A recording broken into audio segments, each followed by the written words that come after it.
గోదావరి తీరంలో ఉన్న ఒక చిన్న పల్లెటూరు. ఆ ఊరిలో రామయ్య, సుబ్బయ్య అనే ఇద్దరు రైతులుండేవారు. రామయ్య కొద్దిగా అమాయకుడు, కాని అతని భార్య సీతమ్మ చాలా తెలివైంది. సుబ్బయ్య చాలా జిత్తులు మారి, అతని భార్య మంగతాయారు గంపెడు గర్వమున్న ఆడబడుచు. ఊరి పెద్ద, న్యాయ నిర్ణేత అయిన పెద్దమ్మ గారి దగ్గర ఒక పెద్ద పొలం కౌలు కోసం ఇద్దరి మధ్య పోటీ మొదలవుతుంది. ఏమే సీతాలు, ఓసే సీతాలు, ఎక్కడ దాచావమ్మా పాత సంచి? ఎంత వెతికినా కనిపించడం లేదు. వస్తున్నానండి. ఎందుకండి పొద్దున్నే అలా ఇల్లు పీకి పందిరి వేస్తున్నారు? ఆ సంచి అటు గోడ మూలున్న అటక మీద పెట్టాను. అయినా ఇప్పుడు ఆ సంచితో మీకేం పనొచ్చింది? ఏం పనేమిటి? ఊర్లో ఉన్న ఆ చింత చెట్ల పొలం ఎవరికిస్తారు అని ఇవాళ పెద్దమ్మ గారు రచ్చబండ దగ్గర తీర్పు చెబుతారు. ఆ పొలం మనకే వస్తుందని నాకు గట్టి నమ్మకం ఉంది.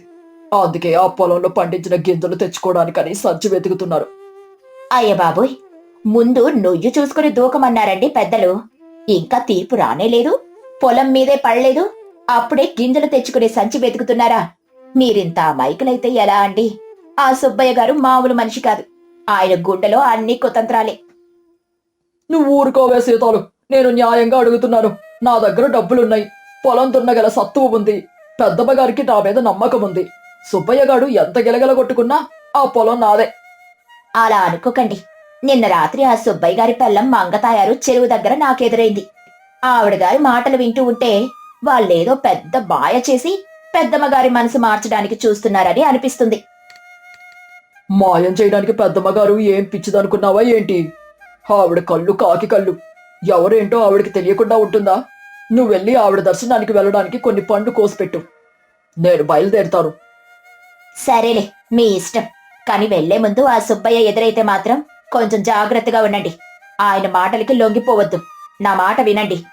సరే సరే, నువ్వు వెళ్ళి పని చూసుకో, నేను చూసుకుంటాను అన్ని. మంగతాయారు, ఓసే మంగతాయారు, ఎక్కడ తెచ్చావే? ఇంకా నిద్ర లేవలేదా? పొద్దు పొడిచింది, ఇంకా గోరక పెడుతూనే ఉన్నావా? ఎందుకండి అలా అరుస్తారు? నేనేమీ నిద్రపోవడం లేదు, వంటింట్లో పాలు కాచుతున్నాను. ఏంటి అంత తొందర? ఆకాశం ఏమైనా మీద పడిపోతుందా ఏంటి?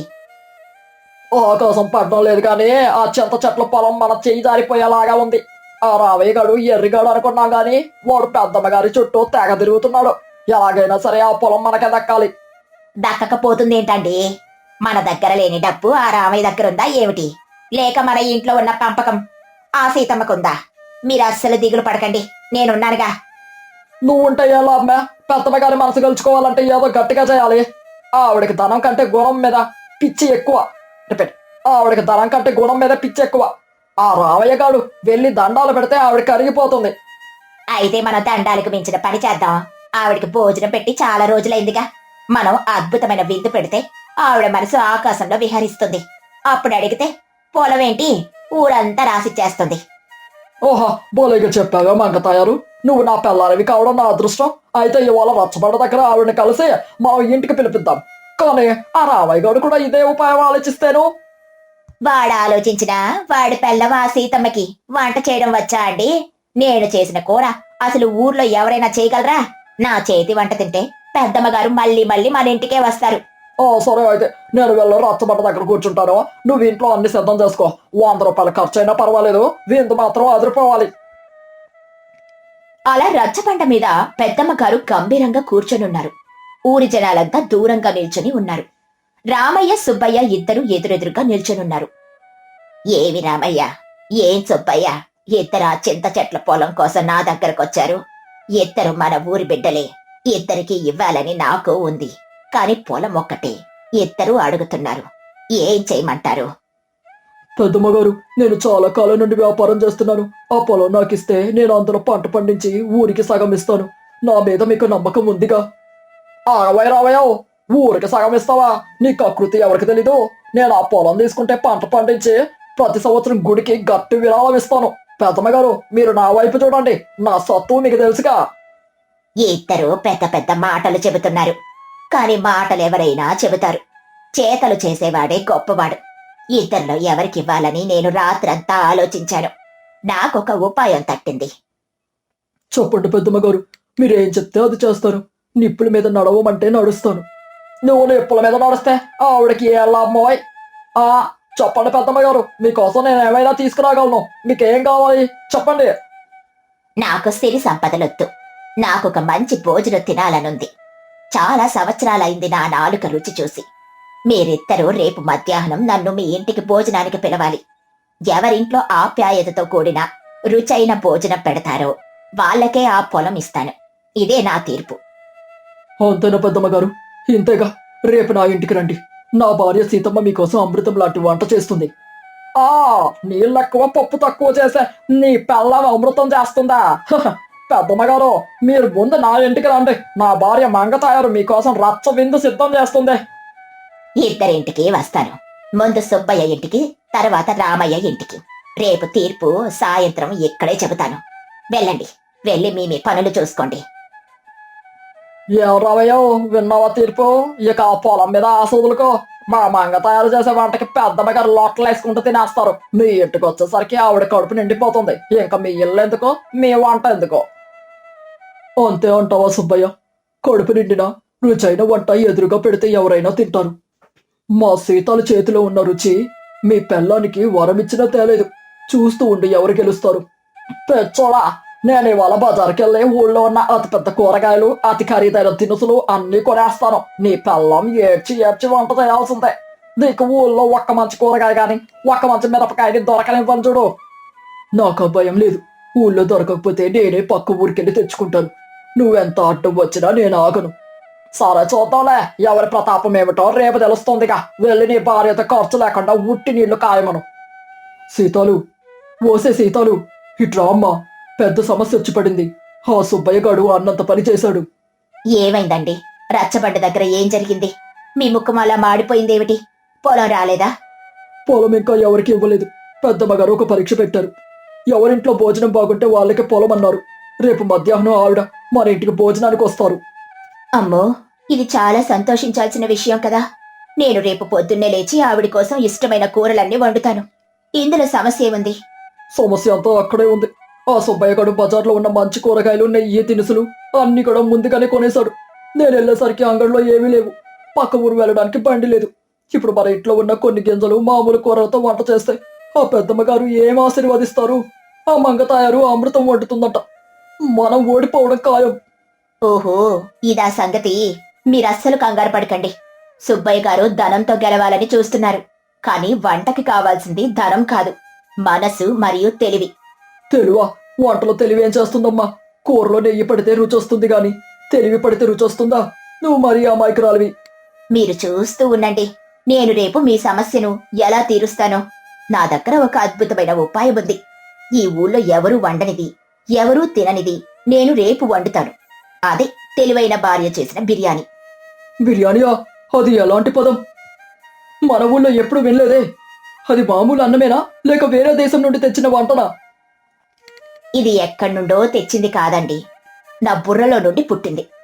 మనకున్న ఆ కొన్ని బీద పాలు, అంటే ఆవు పాలు, ఇంకా కొంచెం ఉప్పు, మిరియాలు చాలు. సుబ్బయ్య గారి ఇంట్లో ఎంత ఖరీదైన వంట పెట్టినా నా బిర్యానీ ముందు అది బలాదూరైపోవాల్సిందే. మీరు పోయి హాయిగా నిద్రపోండి. రేపటి పని నేను చూసుకుంటాను. నిజంగానా? సరే సరే, నీ మీదే భారం వేశాను. నన్ను మాత్రం పరువు తీయకే. మంగతాయారో, చూసావా నేను తెచ్చిన సామాగ్రి? ఇవి మన ఊళ్ళోనే అతి ఖరీదైన దినుసులు. ఈ వాటి నుండి నువ్వు సిద్ధం అవ్వు. ఆ రామయ్య ఇంట్లో ఈగలు తోలుకుంటూ కూర్చో ఉంటారు రేపు. అమ్మో, ఇన్ని తెచ్చారా? నెయ్యి చూడండి ఎంత సువాసనగా ఉందో. కుంకుమ పువ్వు కూడా తెచ్చారా? రేపు నేను చేసే పాయసం తింటే పెద్దమ్మ గారి కళ్ళల్లో నీళ్లు తిరగాలంతే. కూరలన్నీ వండాయి. అన్నం మీద నెయ్యి ఎలా వెయ్యాలంటే ఆవిడ చెయ్యి కడుక్కోవడానికి ఇంకో గంట పట్టాలి. మన వైభవం ఆవిడికి అర్థం కావాలి. మీరు చూస్తూ ఉండండి, వంకాయ కూరలో పచ్చిమిరపకాయలు గట్టిగా వేసి మసాలా దట్టిస్తాను.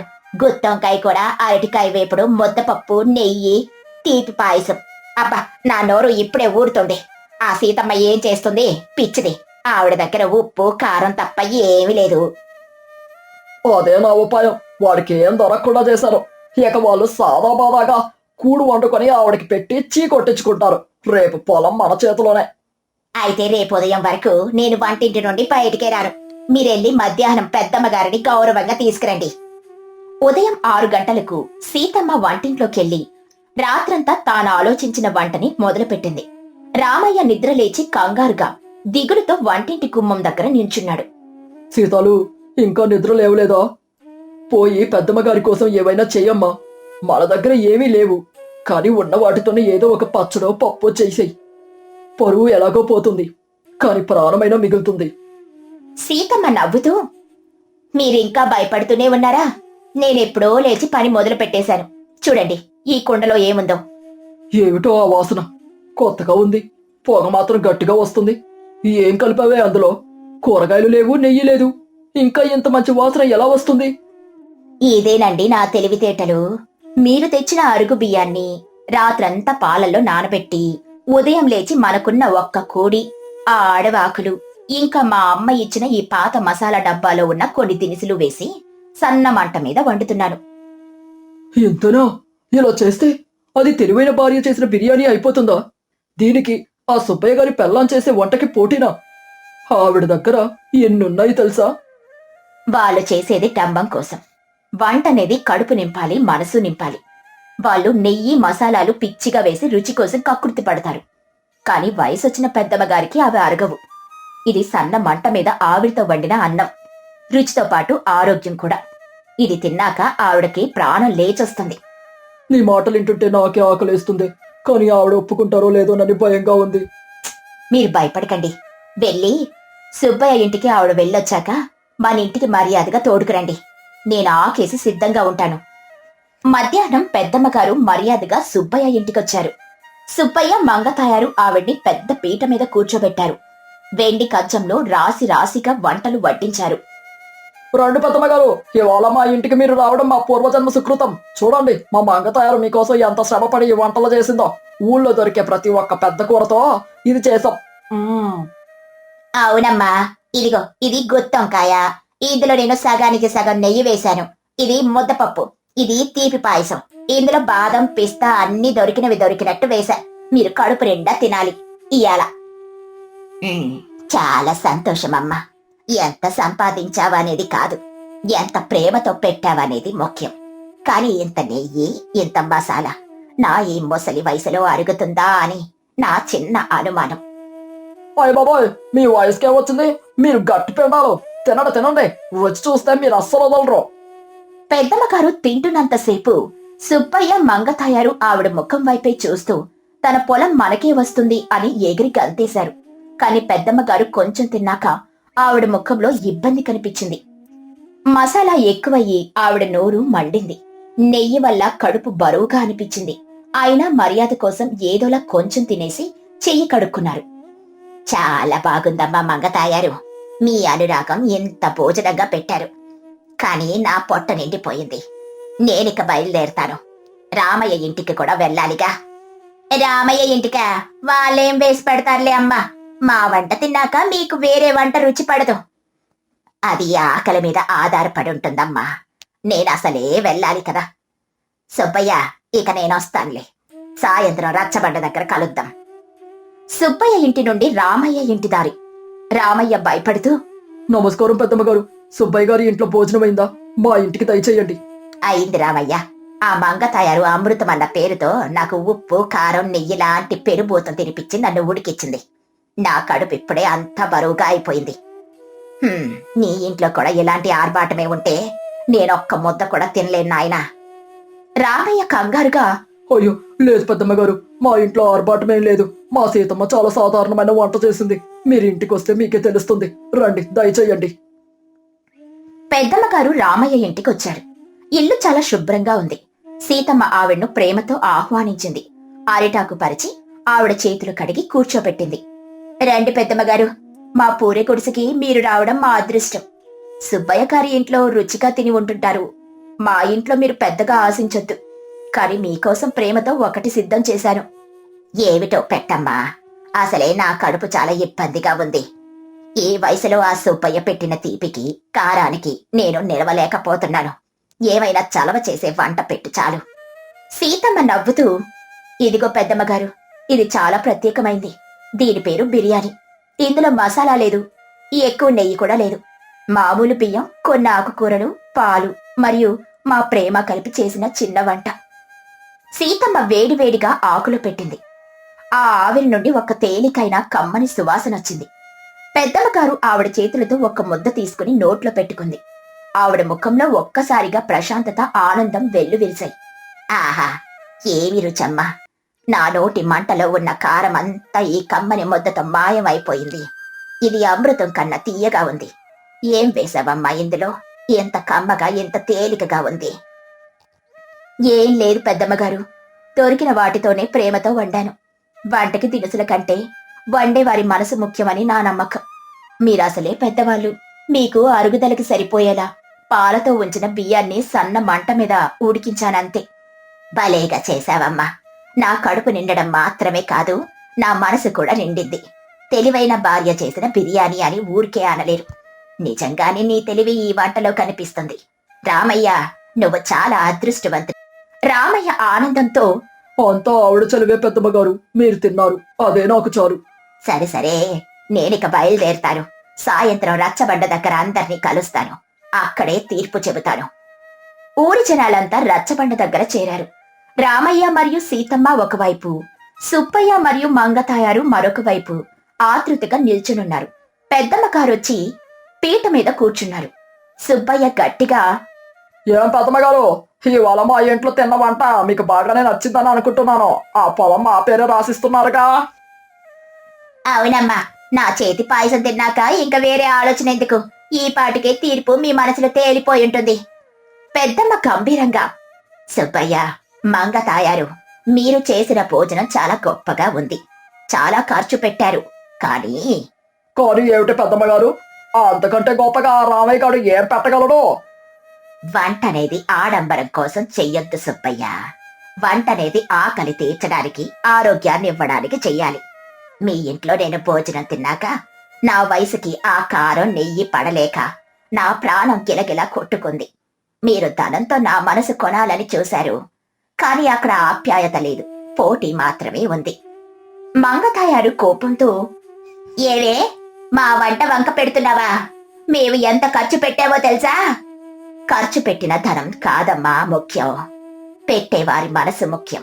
రామయ్య ఇంటికి నేను వెళ్ళినప్పుడు సీతమ్మ నాకెంతో ఆప్యాయతతో బిర్యానీ అని ఒక చిన్న వంట పెట్టింది. అందులో ఏ డంబమూ లేదు, ఏ మసాలాలు లేవు. కాని అందులో అమృతం లాంటి రుచుంది. నా వయసుకు తగ్గ మర్యాదుంది. నా కడుపు హాయిగా నిండింది. రామయ్య ఆనందంతో, నిజంగాను పెద్దమ్మగారు?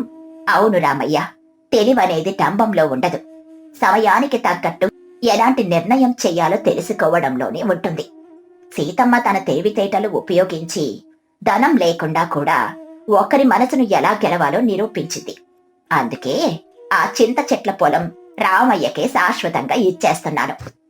సుబ్బయ్య నిరాశతో, ఇది అన్యాయం, వాడు కకృతిగాడు, వాడి పిల్లం అసలే ఏమీ తెలియదు, మీరు మోసపోయారు పెద్దమ్మగారు. పెద్దమ్మ కోపంతో, సుబ్బయ్య, మోసం చెయ్యాలని చూసింది నువ్వు. రామయ్యకి సంతలో దినుసులు దొరకకుండా చేశావని నాకు తెలియదని అనుకున్నావా?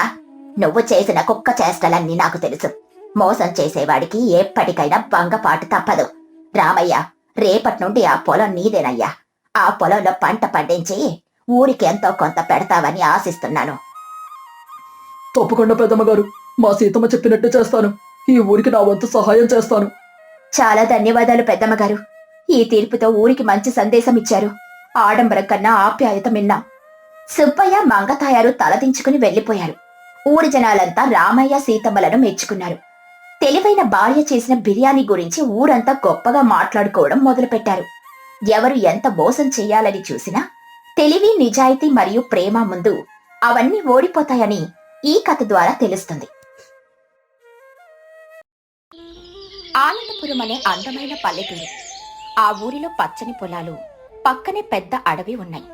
ఆ ఊరిలో భద్రయ్య, సూరయ్య అని ఇద్దరు అన్నదమ్ముళ్ళున్నారు. వాళ్ళ నాన్నగారు దేవుని పాదాల చెంతకు చేరిన తర్వాత కుటుంబంలో ఆస్తి పంపకాల గురించి పెద్ద చర్చ మొదలైంది. భద్రయ్య భార్య కాంతమ్మ, సూరయ్య భార్య లక్ష్మమ్మ. కాంతమ్మ గట్టిగా, ఏవండి, మీ నాన్నగారు దేవుని దగ్గరికెళ్లారు. ఇక ఈ ఇంటి బాధ్యత మీదే. మీ తమ్ముడు సూరయ్యకు పెళ్ళైంది కాబట్టి ఎవరు బతుకు వాళ్ళు బతకాలి. ఈ ఊరి బయట ఉన్న పచ్చడి పొలం అంతా మనమే ఉంచుకోవాలి. ఆ అడవి పక్కన ఉన్న రాళ్ల గుట్టను, పాతపూరి గుడిసెను వాళ్ళకిచ్చేయండి. భద్రయ్య బద్ధకంగా ఆవలిస్తూ అలాగేలే కాంతమ్మ, నువ్వు చెప్పినట్లే చేద్దాం. నాకు పొలం పనులంటే బద్ధకం. ఆ పచ్చని పొలం అయితే కౌలుకిస్తే అదే వరి పండుతుంది, మనకి శ్రమ ఉండదు. నేనైతే రోజు పొలానికి వెళ్ళి మట్టిలో పని చేయలేను. సూరయ్య ఏమైనా అంటాడా? ఏమంటాడు? పెద్దవాళ్ళు ఏది చెబితే అది వినాలి. మనకు సుఖంగా కూర్చొని తినడానికి ఆ పొలమే ఆధారం. మనం ఎలాంటి శ్రమ పడకుండా ఆ పొలం ద్వారా వచ్చే ధాన్యంతో హాయిగా బ్రతికేయొచ్చు. నాకేం పట్టింపు లేదులే కాంతమ్మ. నాకు 3 పూట్ల భోజనం పెట్టి హాయిగా నిద్రపోవడానికి ఇబ్బంది లేకుండా చూసుకో చాలు. పంపకాల సంగతి నువ్వే చూసుకో. మరుసటి రోజు ఉదయం ఇంట్లో సూరయ్య, లక్ష్మమ్మ ఇటు రండి. మీ అన్నయ్య ఒక నిర్ణయం తీసుకున్నారు. నాన్నగారు ఉన్నంత వరకు అంతా కలిసే ఉన్నాం. ఇకపై ఎవరి దారిన వాళ్ళు ఉండడం మంచిది. ఊరి చివరున్న పచ్చని పొలం మీ అన్నయ్య తీసుకుంటాడు. అడవి పక్కనున్న రాతి నేల ఆ పూరి గుడిసె మీ వంతు. మీకు సమ్మతమేనా? సూరయ్య నిదానంగా, వదిలి గారు, నాన్నగారు దేవుని దగ్గరికి వెళ్ళిన బాధలో ఉన్నాం. ఇప్పుడే ఆస్తి పంపకాలు అవసరమా? అయినా ఆ పచ్చని పొలంలో సగం సగం పంచుకోవచ్చు కదా. రాతి నేలలో పంట ఎలా పండుతుంది వదిని గారు? అక్కడంతా బండరాళ్లే కదా. భద్రయ్య విసుగ్గా, చూడు తమ్ముడా, నేను పెద్దాడిని, నాకు ఆ పొలం అవసరం. నేను పొలానికి వెళ్ళి కష్టపడలేను. నాకు కాస్త విశ్రాంతి కావాలి. నీకు వయసు ఉంది, కష్టపడే ఓపిక ఉంది. ఆ రాళ్ల గుట్టను నువ్వే బాగు చేసుకో. దానికి తోడు ఆ పూరి గుడిసె ఇస్తున్నాం కదా, ఇష్టమైతే ఉండు, లేదంటే లేదు. అన్నయ్య, నువ్వు పెద్దవాడివి, అన్యాయంగా పంచుకోవడం ధర్మమేనా? ఆ పూరి గుడిసెలో వర్షం వస్తే నీరు కారుతుంది. రాళ్ల గుట్టలో ఒక్క గడ్డిపోచ కూడా మొలవదు. నా శ్రమను నమ్ముకోవడానికి కూడా అక్కడ ఏమీ లేదు కదా. కాంతమ్మ మధ్యలో కలుగు చేసుకుని, ఇవన్నీ మాకు తెలియదు సూరయ్య. మీ అన్నయ్య మాటే శాసనం. ఆ పూరే గుడిసెను మీరే బాగు చేసుకోండి. రాళ్లను ఏరి పక్కన పడేసి పంట పండించుకోండి. చేత కాకపోతే అడవికి వెళ్లి ఆకులు అలములు తెచ్చుకుని బ్రతకండి. లక్ష్మమ్మ శాంతంగా, ఏమండి, ఇచ్చేయండి. మనకు ఆ దేవుడు 2 చేతులు ఇచ్చాడు. కష్టపడి పని చేసుకుందాం. రాతి నేలైనా మన చెమట చిందితే ఖచ్చితంగా బంగారం పండుతుంది. బావుగారు, అక్క, మేము ఆ పూరి కుడిసికే వెళ్తాము. మీకెప్పుడైనా మా అవసరం వస్తే ఖచ్చితంగా పిలవండి. అమ్మయ్య, నా దారి సుఖమగమైంది. సరే లక్ష్మమ్మ, మీ వస్తువులు తీసుకొని ఈ సాయంత్రానికి అక్కడికి వెళ్ళిపోండి.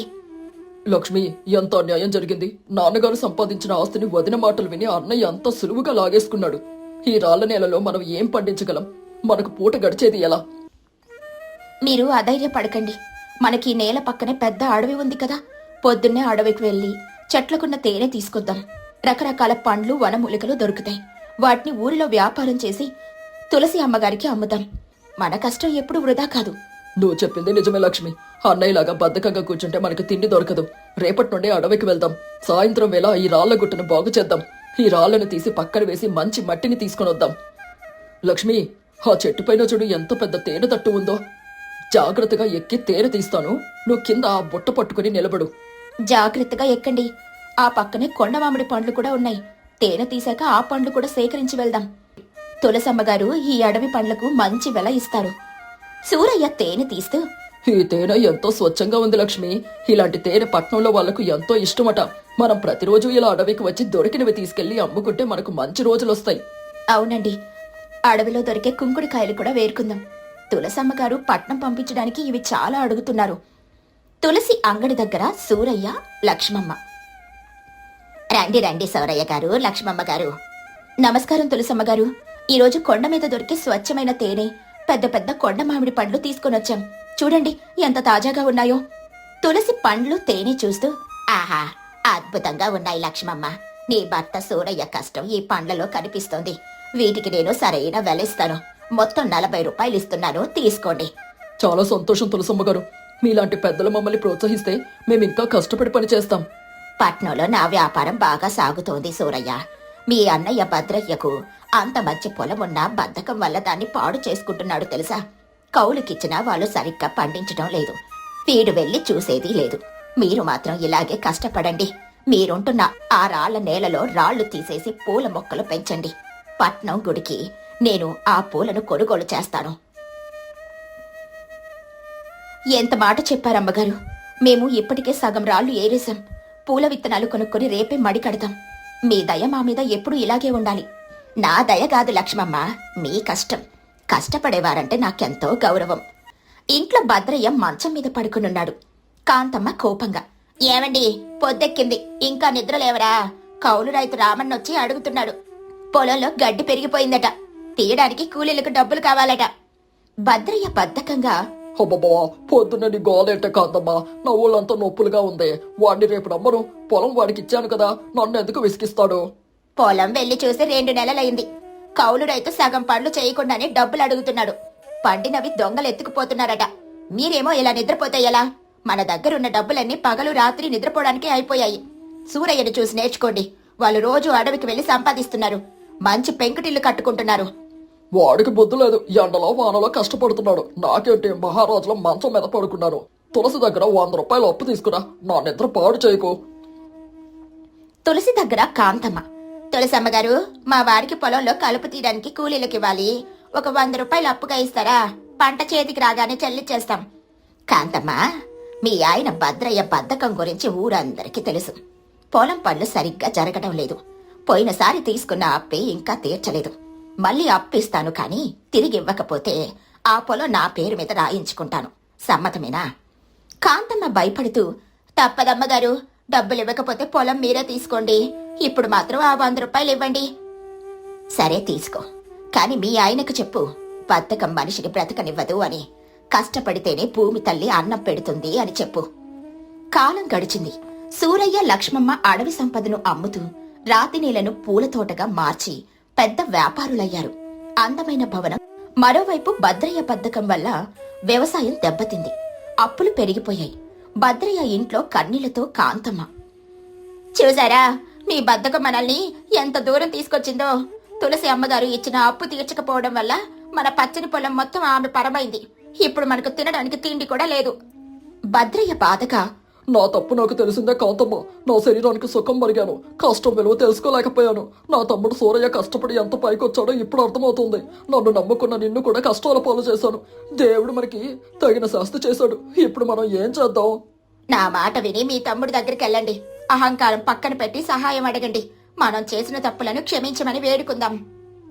సూరయ్య అందమైన ఇంటి ముందు భద్రయ్య కాంతమ్మ నిలబడున్నారు. సూరయ్య లక్ష్మమ్మ బయటకొస్తారు. సూరయ్య ఆశ్చర్యంగా, అన్నయ్య, వదిన గారు, దయచేయండి, లోపలికి రండి. ఇలా గుమ్మం బయట నిలబడిపోయారేమిటి? లోపలికి రండి. భద్రయ్య కన్నీళ్లతో, తమ్ముడు సూరయ్య, నన్ను క్షమించు. నాన్నగారు మనకు దూరమైనప్పుడు నా స్వార్థంతో ఆస్తి మొత్తం నేనే తీసుకున్నాను. నేను రాళ్లగుట్టకు పంపించాను, కానీ నా బద్ధకం వల్ల ఈరోజు సర్వస్వం కోల్పోయాను. తమ్ముడు, ఎప్పుడు మట్టంటని చేతులివి, కానీ ఇప్పుడు గిన్నె పట్టుకొని యాచించాల్సి వస్తున్న పరిస్థితి. నా బద్ధకం నన్ను తినేసింది. సూరయ్య భద్రయ్య చేతులు పట్టుకుని, అన్నయ్య, గతించిన దాని గురించి బాధపడకు. నీకు నేనున్నాను. అప్పుడు జరిగిందంతా నేను మర్చిపోయాను. నీకు ఈ పరిస్థితి రావడం నాకు చాలా బాధగా ఉంది. లక్ష్మి, అన్నయ్యకు వదినకు మంచినీళ్ళు తీసుకురా. బావగారు, అక్క, బాధపడకండి. ఇన్నాళ్ళు మేం పడిన కష్టం ఈ రోజు మంచి ఫలాలని ఇచ్చింది. ఈ ఇల్లు మీది కూడా. మీరు మాతో పాటే ఉండిపోవచ్చు. ఏ లోటు రాకుండా నేను చూసుకుంటాను. లక్ష్మమ్మ, నీ మనసు చాలా మంచిది. నన్ను క్షమించి తల్లి. నీ భర్త కష్టపడే గుణం మీ కుటుంబాన్ని నిలబెట్టింది. నా భర్త బద్ధకం మమ్మల్ని రోడ్డున పడేసింది. కాదు సూరయ్య, నువ్వు ఎండలో కష్టపడుతుంటే నేను నీడలో కూర్చొని నవ్వుకున్నాను. నీ రాళ్ళ నేల ఇప్పుడు పూల తోట అయింది. నా పచ్చని పొలం గడ్డి గాదమైంది. నాకు కష్టం చేయడం నేర్పించు తమ్ముడు. నేను కూడా నీలాగే మారుతాను. తులసి అక్కడికొస్తూ, ఏమయ్యా భద్రయ్య, ఇప్పుడు తెలిసింది కదా కష్టం విలువ. బద్ధకస్తుడికి సిరి సంపదలున్నా కరిగిపోతాయి. కష్టపడేవాడికి రాళ్ల గుట్టలో కూడా రత్నాలు దొరుకుతాయి. నీ తమ్ముడు సూరయ్య చెమటోడ్చి తన జీవితాన్ని మార్చుకున్నాడు. నిజమే తులసి అమ్మగారు, కష్టపడకుండా ఏది రాదని, బద్ధకంతో ఉంటే ఉన్నది కూడా పోతుందని బుద్ధొచ్చింది. నా పొలాన్ని నేనే పోగొట్టుకున్నాను. ఇకపై నేను కూడా తమ్ముడితో పాటు కలిసి పనిచేస్తాను. నా చేతులతో కష్టపడి నా కుటుంబాన్ని పోషించుకుంటాను. సంతోషం అన్నయ్య. రేపటి నుండి ఇద్దరం కలిసి అడవికి వెళ్దాం. కలిసి తోట పనులు చేద్దాం. మనం మళ్ళీ అన్నదమ్ముల్లా కలిసిపోయాం. అవునక్క, మనం నలుగురం కలిసి ఈ వ్యాపారాన్ని మరింత ముందుకు తీసుకువెళ్దాం. మనమందరం ఒకే ఇంట్లో సంతోషంగా ఉందాం. అలాగే లక్ష్మమ్మ, ఇకపై మా బద్ధకం పూర్తిగా వదిలేస్తాం. శ్రమలోనే నిజమైన సంతోషం ఉందని తెలుసుకున్నాను. మీతో పాటు నేను కూడా మట్టిలో పనిచేస్తాను. చాలా మంచి నిర్ణయం తీసుకున్నారు. అన్నదమ్ముళ్ళిద్దరూ కలిసి పనిచేస్తే ఆ బలం ఎంతో గొప్పది. మీరు ఇలాగే కష్టపడి పనిచేస్తే మీ పాత పొలాన్ని కూడా మీరే మీ సొంత డబ్బుతో నా దగ్గర నుండి తిరిగి కొనుక్కోవచ్చు. నేను ఆ పొలాన్ని మీకు తిరిగి ఇవ్వడానికి సిద్ధంగా ఉన్నాను. కానీ మీరు దానికి తగినట్లు కష్టపడి సంపాదించి తీసుకోండి. మీ మాట ప్రకారం తప్పకుండా కష్టపడతాను తులసమ్మ గారు. నా శ్రమతో నా పొలాన్ని మళ్ళీ సొంతం చేసుకుంటాను. ఆ రోజు నుండి భద్రయ్య తన బద్ధకాన్ని వదిలిపెట్టాడు. సూరయ్యతో కలిసి ప్రతిరోజు అడవికి వెళ్లి కష్టపడడం మొదలుపెట్టాడు. రాళ్ల నేలలో చెమటోడ్చి పూల తోటను వృద్ధి చేశాడు. కాంతమ్మ వ్యాపారం చూసుకోవడం నేర్చుకుంది. అందరూ కలిసి కష్టపడడంతో వారి కుటుంబం మళ్లీ సిరి సంపదలతో తూలతూగింది. ఈ కథలోని నీతేంటంటే, బద్ధకం మనిషిని పతనం వైపు నడిపిస్తుంది, కష్టం మనిషిని ఉన్నత శిఖరాలకు చేరుస్తుంది. కష్టపడితేనే జీవితంలో విజయం దక్కుతుంది.